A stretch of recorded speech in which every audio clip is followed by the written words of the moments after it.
하나님은 이 다윗을 드러내고자 하는 계획을 가지고 계셨습니다.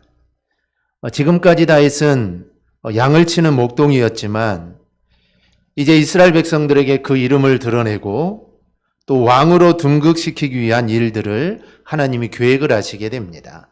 그리고 하나님은 이 일들을 이루어 나가기 위해 이 다윗의 주변 환경들을 사용하십니다. 블레셋과 이스라엘이 전쟁을 하게 하셨고, 그것도 이 전쟁이 이 평지에서 하는 것이 아니라 이 골짜기에서 전쟁을 하게 됩니다. 그래서 전쟁이 빨리 끝나지를 않습니다.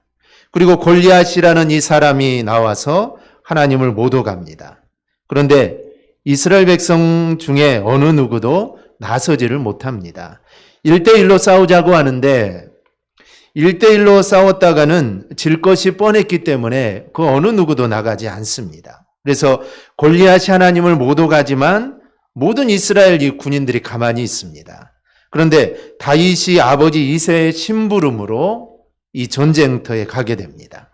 이 겉으로 드러나는 모습을 보면 그냥 형들이 잘 있는지 보고 오라는 이 아버지 이새의 심부름이었지만 사실은 하나님이 지금 다윗을 이곳으로 이끄신 겁니다. 가보니 이 골리앗이 하나님의 이름을 못 오가고 있습니다. 그런데 다윗은 이 골리앗이 하나님의 이름을 못 오가는 것을 다윗은 참을 수가 없었습니다. 그래서 내가 가서 저 블레셋 사람과 싸우겠다라고 말을 합니다. 그런데 사울이 말하기를 너는 소년이고 저 블레셋 사람은 어려서부터 용사였다라고 말을 합니다. 즉 이길 수 없다는 것이죠. 그러자 다윗은 자신이 아버지의 양을 지킬 때 이 사자나 곰이 나타나서 양의 새끼를 물어가면 내가 따라가서 그것을 구했다라고 말을 합니다. 한마디로 다윗은 할 수 있다는 겁니다. 즉 사울은 할 수 없다고 하는데 다윗은 할 수 있다는 것이죠. 사자와 곰도 내가 쳐 죽였는데 저 블레셋 사람이야 문제될 게 없다라는 겁니다. 그런데 겉으로 봤을 때는 계란후 바위치기입니다. 이거는 불가능한 일이죠. 골리앗은 3m에 가까운 거구입니다. 그것도 온몸에 갑옷을 입고 있습니다. 그래서 이 칼이 들어갈 그 빈틈이 없습니다. 이에 비해 다윗은 소년입니다. 너무 어려서 전쟁에 징집되지도 않았습니다. 무기도 없습니다. 그러니 다윗과 골리앗의 싸움은 이거는 말이 안 되는 일입니다. 그런데 이 모든 것이 이 하나님의 인도하심이었습니다. 다윗을 드러내고자 하시는 하나님의 계획이었던 겁니다. 그 계획이 이제 하나하나 다 들어맞아가고 있는 것입니다. 따로따로 풀어놨을 때는 뭐 말이 맞지 않지만 이것을 하나로 해놓으니 하나님의 인도하심이었다는 것을 알게 된다는 것이죠. 결국 이 고구 골리앗을 소년 다윗이 넘어뜨리게 됩니다. 그리고 그 결과 이스라엘은 블레셋을 크게 이깁니다. 놀라운 결과는 이 사울의 군대 장관 아브넬의 이 대화에서 나옵니다. 사울이 아브넬에게 묻습니다. 이 소년이 누구의 아들이냐? 그러자 아브넬이 이렇게 말하죠. 왕의 사심으로 내가 맹세하지만 내가 알지 못합니다. 나는 이 소년이 누군지 알지 못하겠다라는 것이죠. 사무엘상 16장을 보면 이 다윗이 한 소년의 추천을 받아서 사울의 수금 타는 악사가 되었다는 것이 나옵니다. 그러니 다윗은 이제 어느 정도 알려진 사람입니다. 사울도 자신이 우울할 때 다윗을 불러서 그 우울함을 달랬기 때문에 아마 사울도 이 다윗을 알고 있을 겁니다. 하지만 다윗은 일개 악사일 뿐입니다. 그저 수금을 잘 타는 이 재주가 있을 뿐이지 다윗에 대해서 잘 알았던 것은 아닙니다. 더구나 어린 소년이 그것도 악기를 연주하는 이 악사가 이렇게 골리앗을 무너뜨리라고는 아마 아무도 생각하지 못했다는 것입니다. 그래서 이 누구인지 물은 것은 놀라서 물은 것입니다. 이 다윗은 어린 소년이고 악사인데 골리앗을 무너뜨렸으니 너무나 놀라서 이 소년이 누구냐라고 물은 것입니다. 그 정도로 이 블레셋을 물리치는데 다윗은 결정적인 이 공을 세우게 됩니다. 우리는 여기서 오늘 다윗의 싸움이 어떤 싸움이었는가를 우리는 알아야 합니다. 왜냐하면 우리 성도가 세상을 살아가는 건 역시 이 싸움으로 묘사될 때가 많이 있습니다. 에베소서 6장을 보면 마귀의 간계를 이기기 위해 전신갑주를 입으라라고 합니다. 이 전신갑주는 군인들이 입는 것입니다. 즉 전쟁을 대비하기 위해서 입는 것이죠. 그리고 우리의 싸움은 마귀와의 싸움이기에 우리의 씨름은 혈과 육을 상대해서는 안 된다. 그리고 전신갑주를 입어야 한다는 것입니다. 그래서 진리로 허리띠를 띠고 의에 호심경을 붙이고 평안의 복음의 신을 신고 믿음의 방패를 가지고 구원의 투구 그리고 성령의 겁, 곧 하나님의 말씀을 가져야 한다는 겁니다. 그래야만 이 마귀와의 싸움, 이 영적인 싸움에서 너희는 승리할 수 있다라는 겁니다. 신학적으로도 교회를 이야기할 때 전투적 교회와 승리의 교회를 이야기합니다. 이 전투적 교회는 교회가 계속 싸운다는 것입니다. 즉 예수님이 오시기 전까지 교회는 계속해서 싸우는 곳입니다. 즉 영적인 전쟁을 계속하는 것입니다. 즉 세상의 세력, 즉 사탄의 세력과 이 교회는 계속해서 주님이 올 때까지 영적으로 전쟁을 합니다. 그래서 교회는 전투적인 교회입니다. 그런데 또한 승리의 교회입니다. 이 말은 이 영적인 전투는 교회가 반드시 승리한다는 것입니다. 그러니 두려워할 필요가 없겠죠. 왜냐하면 이 전쟁의 대장은 주님이시기 때문입니다. 주님이 우리의 대장이 되시니 우리는 이 전쟁에서 반드시 이길 겁니다. 그래서 전투적인 교회이긴 하지만 결론적으로는 승리의 교회가 되는 것입니다. 따라서 성도는 우리 성도의 삶이 늘 싸움이라는 것을 우리는 알아야 합니다. 그런데 이 싸움은 에베소서에서 말씀하듯이 혈과 육에 대한 싸움이 아니라 이 세상의 어둠을 주관하는 마귀와의 싸움, 즉 영적인 전투입니다. 그럼 이 에베소서에서 말하는 혈과 육은 무엇일까요? 이것은 사람을 말합니다. 인간은 인간이되 연약한 인간, 부족한 인간, 이들과 싸워서는 안 된다는 겁니다. 왜 그럴까요? 그 뒤에 영적 존재가 있기 때문입니다. 근원적으로 인간 배후에 인간으로 하여금 범죄를 저지르도록 하는 그 세력이 있습니다. 우리가 창세기를 보면 에덴 동산에도 아담과 하와를 유혹한 것은 뱀이었습니다. 그런데 그 뱀의 배후에는 마귀가 있었던 것과 같습니다. 예수님께서는 자신이 고난을 당하고 내가 3일 만에 내가 고난을 당하고 죽임을 당해 3일 만에 살아날 거라고 말씀을 합니다. 그때 베드로가 뭐라 합니까? 주여 그리마옵소서 이 일이 결코 주께 미치지 아니하리이다. 그럴 수 없다는 것이죠. 내가 그렇게 하지 못하도록 하겠다는 겁니다. 그러자 주님께서 뭐라고 합니까? 사단아 내 뒤로 물러가라 라고 말을 합니다.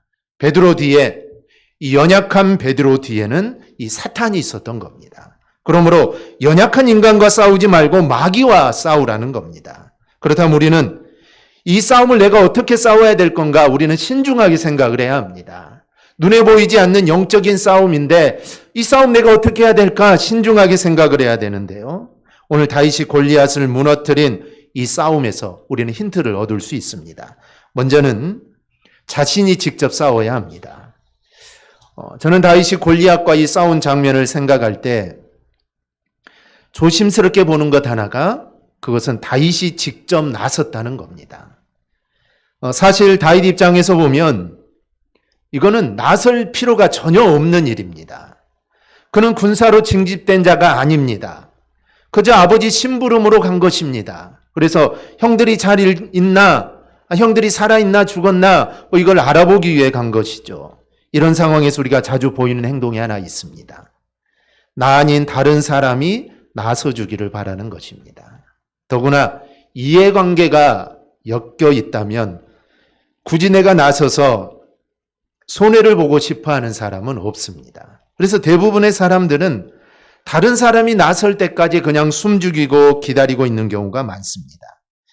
사실 그걸 감당할 사람은 다른 사람이 아닌 바로 자신임에도 불구하고 우리는 그럴 때가 많습니다. 오늘 본문을 보면 이제 결국 이 전쟁은 처음에 시작할 때는 블레셋과 이스라엘의 전쟁이었지만 이제 이 전쟁은 다윗과 골리앗의 전쟁이 되어버립니다. 당연히 블레셋 사람들이나 이스라엘 사람들도 골리앗이 이길 거라고 생각을 했을 겁니다. 그런데 그들의 예상과는 달리 다윗이 골리앗을 넘어뜨리고 목을 베자 블레셋은 겁을 먹고 도망가기 시작을 합니다. 결국 쫓아오는 이스라엘 군대에 의해 블레셋은 크게 패하게 됩니다. 저들은 골리앗이 대단한 일을 이루어 줄 줄 알았습니다. 그래서 모두 골리앗 뒤에 숨어 있었습니다. 그러다가 골리앗이 넘어지자 그 모든 화가 자신에게 온 것입니다. 그럼 전쟁에서 승리한 이스라엘의 군대는 승리했다고 할 수 있을까요? 저는 아니라고 봅니다. 나서야 할 군사들은 자신들의 싸움에도 불구하고 숨어서 나가질 않았습니다. 자신이 아닌 다른 누군가가 나가주기를 그들도 바랬습니다. 때마침 이 다윗이라는 소년이 나가서 골리앗을 무너뜨립니다. 이에 용기를 얻어 도망가는 블레셋을 무너뜨렸지만 사실 엄밀하게 따지면 이거는 정말 창피한 일입니다. 그러지 않겠습니까? 자신들은 무서워서 싸우지도 못하고 정말 뒤에 숨어 있는데 이 당시 다윗의 나이는 아마 17살 정도 됐을 거라고 학자들은 봅니다. 겨우 17살 정도 되는 소년을 전쟁터로 내보낸 것입니다. 다윗이 나간다고 해도 말려야 될 사람들이 다윗을 내보내고 그 뒤에서 숨어서 지켜보고 있습니다. 그러다가 다윗이 이기자 우르르 나가서 마치 자기들이 이긴 것처럼 싸우기 시작합니다. 결과만 놓고 보면 이거는 전쟁의 승리이지만 엄밀히 말하면 이 전쟁은 다윗의 승리이지 이스라엘의 승리라고는 이거는 보기가 어렵습니다. 다윗은 골리앗 하나님을 못 오가는 소리를 들을 때 하나님의 백성으로 가만히 있을 수가 없었습니다. 비록 자신은 소년이지만 하나님을 못 오가는 그 자리에 물러나지 않고 뒤로 숨지 않고 당당하게 나섰습니다. 즉 다윗은 이런 일에 뒤로 물러날 수가 없었던 겁니다. 하나님께서 이 일에 지금 자신을 부르시는 것을 그는 믿었던 것입니다. 영적 싸움은 누가 대신 싸워주는 것이 아닙니다. 자신이 싸워야 할 몫은 자신이 감당해야 합니다. 만약에 누군가를 길에서 이긴다면 그것은 자신의 승리가 될 수가 없습니다. 자신이 마땅히 감당해야 할 싸움에서 나서지 않는 것, 이것 또한 패배하는 것과 똑같습니다. 그러나 우리는 두려워할 필요가 없습니다. 우리는 내가 감당할 수 있을 만큼만 내가 감당해야겠다라는 마음으로 나가면 됩니다. 왜냐하면 하나님은 내가 감당할 수 없을 정도의 그런 영적인 싸움을 나에게 허락하지 않습니다. 즉, 내가 감당할 수 있을 만큼의 싸움을 우리에게 주시는 겁니다. 그러니 우리는 두려워하지 말고 우리가 겁먹지 말고 그 싸움에 우리가 담대하게 내가 나가면 됩니다. 그러면 우리는 그 싸움에서 우리는 승리하게 될 것입니다. 다윗처럼 이 싸움을 내가 감당하겠다. 내가 이 싸움을 하겠다. 이 마음으로 우리가 나가는 것이 중요합니다. 자신이 감당하지 않고 자신의 문제를 해결하는 것은 이거는 해결이 아닙니다. 설령 문제 해결이 되지 않더라도 내가 나서야 할 때 나서는 것이 어찌 보면 오히려 해결점입니다. 형 에서를 만나는 우리가 이 야곱을 생각해 보면 야곱이 얼마나 두렵겠습니까? 형을 속여서 장자의 축복을 가로챘습니다. 그런데 장자의 축복을 가로챘는데 어찌어찌 하다 보니 부자가 되었습니다. 그러니 에서는 어떤 생각을 하고 있을까요? 이 동생이 자기의 장자권을 뺏어가서 동생은 부자가 되고 나는 이렇게 산다라고 생각을 할 겁니다. 그래서 형이 아직까지도 이 일을 잊지 않고 있습니다. 그리고 이를 갈고 있습니다. 군사를 이끌고 지금 자신을 죽이려고 오고 있습니다. 그래서 야곱은 나서지를 못합니다. 자신의 가족을 여러 그룹으로 나누어 보냅니다. 한 무리가 죽으면 도망갈 생각을 하고 있습니다. 그리고 형의 마음을 누구뜨리기 위해 형에게 줄 양떼들을 앞서 보내게 됩니다. 그리고도 겁이 나서 자신은 야복강을 건너지 못합니다. 그런데 겁먹고 주저앉는 야곱에게 하나님이 찾아오십니다. 야곱의 에서 앞에 갈 수 있는 힘을 달라고 하나님께 기도를 하기 시작합니다. 하나님은 떨어지지 않자 야곱의 한독뼈를 쳐서 다리를 절게 합니다. 결국 야곱은 에서 앞에 다리를 절며 나가게 됩니다. 형 에서를 만나는 일은 다른 사람이 해줄 일이 아닙니다. 가족들이 만날 일도 아니고 바로 자신이 나가야 할 일입니다. 야곱은 하나님을 만나고 나서야 그제서야 자신이 나가게 된 것입니다. 우리가 스스로 감당해야 할 싸움이 있다면 우리는 다른 사람 뒤에 숨어서는 안 됩니다. 내가 싸워야 할 싸움이라면 내가 그 싸움에서 깨지고 내가 넘어지더라도 내가 나서야 합니다. 하나님께서는 우리가 정말 영적인 전쟁, 이 사탄과의 전쟁에서 우리가 찢겨서 죽도록 절대로 우리를 내버려 두지 않습니다. 그렇다면 우리는 겁먹을 필요가 없습니다. 세상적으로 볼 때 창피를 당할 수도 있습니다. 하지만 그 일이 내가 해야 될 일이라면 우리는 마땅히 감당해야 합니다. 그래서 하나님을 신뢰하는 자들은 자신의 싸움에서 물러나 다른 사람이 대신 싸워주기를 기다리지 않습니다. 그래서 내가 감당할 것들은 당당하게 감당해야 됩니다. 우리가 기도하는 것도 마찬가지입니다. 우리가 다른 사람에게 우리가 기도를 부탁하지만 내가 기도하지 않으면 안 됩니다. 정말 내가 기도할 수 없는 상황이고 정말 내가 도저히 기도할 수 있는 힘이 없더라도 우리는 기도해야 합니다. 기도도 내가 할 일을 지금 감당하는 것입니다. 어찌 보면 가장 중요한 것이 기도입니다. 우리는 기도하지 않고서는 어떠한 일도 시작해서는 안 됩니다. 그리고 그렇게 감당하는 자에게 하나님께서 응답하시고 하나님께서 그 일들을 이겨낼 힘을 주시는 것입니다. 그래서 우리는 기도함으로 무슨 일이든지 시작을 해야 되는 것입니다. 둘째는 자신에게 익숙한 것을 갖고 싸우는 것입니다.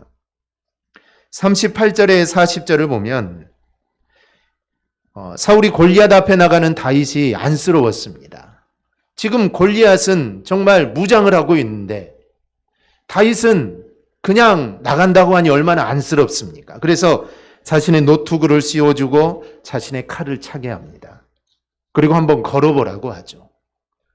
당연히 다윗에게 맞을 리가 없습니다. 사울은 다른 사람보다 머리 하나만큼 키가 더 큽니다. 그리고 다윗은 소년입니다. 그러니 이거는 맞을 리가 없습니다. 그래서 사울의 옷을 입은 다윗은 영 편하지 않습니다. 오히려 거추장스럽고 움직일 수가 없습니다. 이렇게 사울의 갑옷과 칼을 차고 나갔다가는 이거는 아무것도 할 수 없을 것 같습니다. 그래서 다윗은 다 벗어버립니다. 그리고 자신이 입었던 옷을 그대로 입습니다. 양을 칠 때 입었던 그 목동의 옷 그대로입니다. 그리고 자신이 쓰던 목동의 제구 그 주머니 하나만 차고 갑니다. 그 주머니 안에는 자기 손에 딱 좋은 돌 5개가 들어 있습니다. 그리고 손에는 막대기와 물매 하나만 들려 있습니다. 전투하러 나가는 입장에서 본다면 분명 사울의 갑옷이 목동의 이 옷보다는 낫습니다. 물맷돌 5개나 막대기보다는 사울의 칼이 더 나을 겁니다. 이걸 모를 사람은 단 하나도 없습니다. 하지만 이런 것들은 다윗의 것이 아니라 이것은 사울의 것입니다. 사울에게 맞는 것일 뿐 다윗에게는 맞는 것이 아닙니다. 다윗은 자신이 평소에 쓰던 게 좋았습니다. 막대기 하나, 물맷돌 5개, 이게 전부였습니다. 이런 모습은 골리앗이 보기에 정말 우스운 모습입니다. 지금 골리앗은 어떻습니까? 그의 옷은 온통 구릿빛으로 찬란했습니다. 투구며 갑옷이며 어깨에 있는 창이며 모두 노수로 막 번쩍입니다. 그의 창은 철로만 뜨었는데 배틀같이 깁니다. 골리앗 앞에는 방패 드는 자가 있습니다. 이런 골리앗 앞에 나가는 다윗의 모습은 비교 자체가 이거는 불가했습니다. 오죽하면 골리앗이 43절에서 이렇게 말합니다. 블레셋 사람이 다윗에게 이르되 네가 나를 개로 여기고 막대기를 가지고 내게 나와왔느냐. 나를 개로 알고 막대기나 들고 나오냐라고 이렇게 비웃습니다. 그리고 또 하나님을 모독합니다. 하지만 다윗이 골리앗을 쓰러뜨리는 데는 주머니 속에 담았던 돌 5개도 다 필요하지 않습니다. 48절 9절을 보면 다윗이 빠르게 달려가서 손을 주머니에 넣어 돌을 물매에 장착하여 던졌다라고 합니다. 이런 동작이 2번 나오지 않습니다. 1번 던지고 2번, 3번 던지지 않습니다. 그냥 한 번으로 끝납니다. 영어 성경을 보면 주머니에 있는 돌을 하나 취하여 블레셋 사람의 이마를 때렸다라고 되어 있습니다. 돌 하나만 사용했습니다. 5개의 돌이 있었지만 2번 던진 것이 아닙니다. 단 한 번에 꼬꾸라뜨렸습니다. 칼도 없어서 골리앗의 목을 벨 때는 골리앗의 칼을 사용합니다. 물매는 목동의 다윗에게 가장 편한 도구입니다. 늘 사용하는 도구입니다. 무기로서 비교하자면 이거는 장난감에 불과합니다. 하지만 다윗은 자신이 늘 사용하던 것을 갖고 싸웠고 그리고 그것으로 골리앗을 넘어뜨립니다. 우리가 싸우는 이 영적 전쟁은 무기의 크기에 달려있는 것이 아닙니다. 사람들은 겉으로 드러나는 크기, 신기술, 신제품 이런 것만 따집니다. 만약 그런 것에 익숙하다면 당연히 그런 것을 가지고 싸워야 할 겁니다. 다윗이 평상시에 사용하는 갑옷과 칼이 있는데도 이 막대기와 물매만 갖고 나갔다면 이거는 어리석은 것이죠.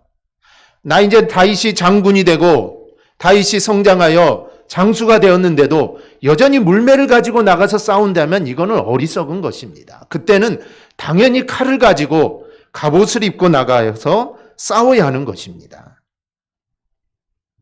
그러나 영적인 싸움에서 분명히 알아야 되는 것은 내 것을 가지고 싸워야 한다는 겁니다. 아무리 좋은 것이 있더라도 내 것이 아니면 그래서 그것이 익숙하지 않으면 별 도움이 되지 않습니다. 하나님께서 우리로 하여금 어떤 상황에 놓이게 하셨다면 거기서 훈련한 것을 통하여 우리는 하나님의 일을 하는 것은 당연한 것입니다. 목동인 다윗을 골리앗 앞에 싸우게 하실 때 하나님은 다윗이 평소에 훈련하고 사용했던 물매로 싸울 것을 기대하셨지 몸도 주체할 수 없는 칼과 창으로 싸울 것을 하나님은 기대하지 않았습니다. 하나님은 당신의 백성이 놓인 자리에서 그리고 연단받은 그 모습 그대로 마귀에 싸우게 하십니다. 그러니 가장 익숙한 것을 갖고 우리는 싸워야 합니다.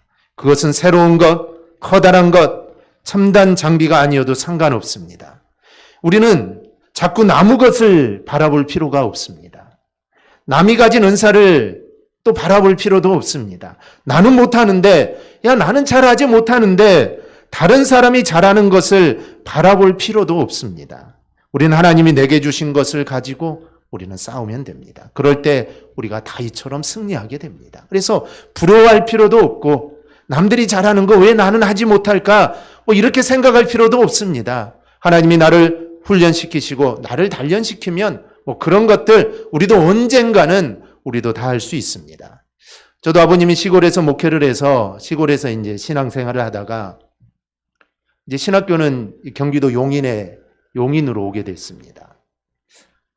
시골에서 신앙생활하는 것, 또 도시 신앙생활하고는 이게 아주 차원이 다릅니다. 시골은 경건하고 또 얌전하고 기도해도 통성기도도 안 하고 이런 게 시골 분위기입니다.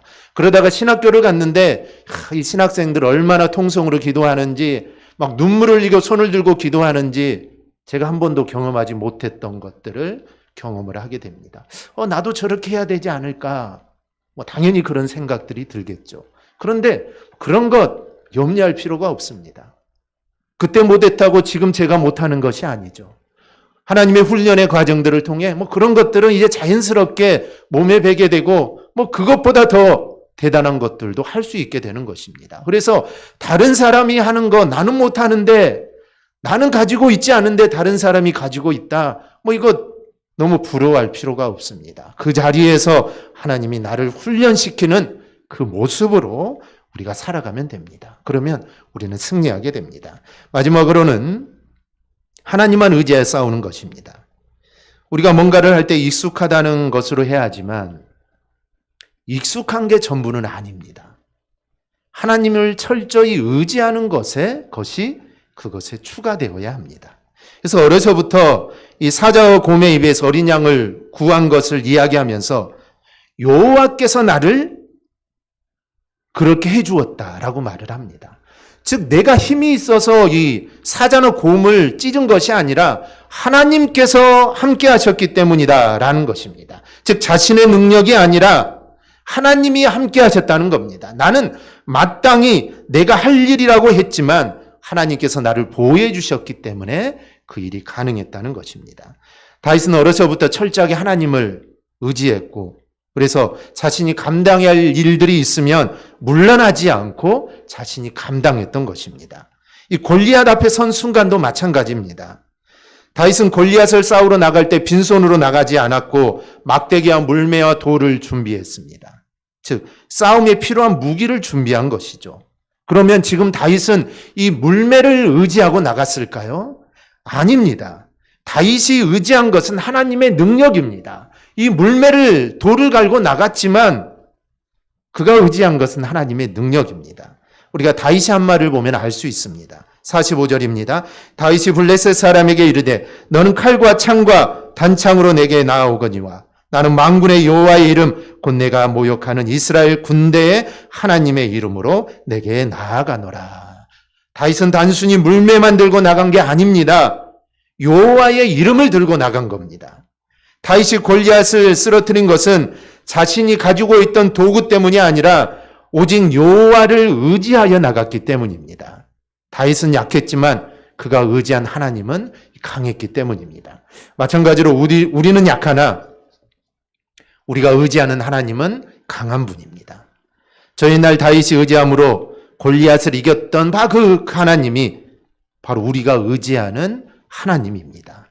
그러므로 우리가 하나님을 의지하여 담대히 세상을 대적하면 우리는 승리할 수 있습니다. 설령 우리의 대적이 마귀라고 하더라도 우리가 대적하면 이 마귀는 피할 수밖에 없습니다. 내가 강해서가 아니라 우리가 의지하는 하나님이 강한 분이기 때문입니다. 아무리 거대한 대적이 우리 앞에 있어도 아무리 거대한 문제가 우리를 덮쳐 숨이 막히게 해도 하나님을 의지하는 이상 우리는 반드시 승리를 거두게 됩니다. 물론 대적과 싸우다가 상처를 입을 수도 있습니다. 그러나 궁극적인 승리는 하나님을 의지하는 우리 성도들의 몫입니다. 그러므로 우리가 세상에서 많은 어려움을 당할지라도 용기를 잃지 마십시오. 많은 환난을 당하더라도 낙심하지 마십시오. 여러분 자신은 나약한 모습을 보고 실망하거나 좌절할 필요도 없습니다. 나는 약하지만 하나님은 강하기 때문입니다. 우리가 오직 하나님만 바라보고 하나님만 의지하며 나간다면 우리는 반드시 승리하게 될 것입니다. 우리 모두 오늘 다윗처럼 정말 하나님이 나에게 주신 것들을 의지하여 나가고 그리고 가장 중요한 것은 하나님만을 의지하는 것입니다. 그래서 우리의 삶이 하나님만을 의지하여 이 영적인 전쟁에서 늘 승리하는 저와 여러분이 꼭 되기를 주님의 이름으로 축원합니다. 아멘. 기도하겠습니다.